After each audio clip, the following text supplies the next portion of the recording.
അത് മോസസിന് ഇടയ്ക്ക് തന്നെ കിട്ടിയിട്ടുള്ളതാണ്. കർത്താവ് ഇപ്പോൾ പുറപ്പാട് 14 എല്ലാവരും പറയുന്ന വചനമില്ല, എന്താണ്? കർത്താവ് നിങ്ങൾക്ക് വേണ്ടി യുദ്ധം ചെയ്യും, നിങ്ങൾ മൗനമായിരുന്നാലും മതിയെന്ന് 14 വായിക്കണില്ലേ? അത് തന്നെ അതും ഉടമ്പടി വചനമാണ്. അതായത് ഈ അനാർക്കിൻ്റെ മല്ലന്മാരെ ജോഷുവയും കണ്ടതാണ്, പക്ഷെ പേടിച്ചില്ല. അതുകൊണ്ടാണ് ജനങ്ങളോട് പറയണത്, നിങ്ങൾ പണി ചെയ്യണം. നിങ്ങൾ നിങ്ങളുടെ പ്രതിയോഗികളെ കണ്ട്, അല്ലെങ്കിൽ നിങ്ങളുടെ രോഗം കണ്ട്, അല്ലെങ്കിൽ നിങ്ങളുടെ കടങ്ങളെ കണ്ട്, ജപ്തി നോട്ടീസ് കണ്ട്, വിൽക്കാത്ത സ്ഥലങ്ങളെ കണ്ട്, അയൽവാസികളുടെ കേസ് കണ്ട് പേടിക്കരുത്. പിന്നെന്താണ്? ദൈവത്തോട് നിങ്ങൾ മലതിരിക്കുകയും ചെയ്യരുത്.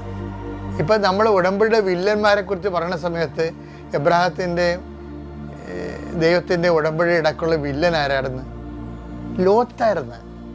ലോത്തിനെ പേടിച്ചു. ആര്? എബ്രാഹം അല്ലേ, സാറാ പേടിച്ചു.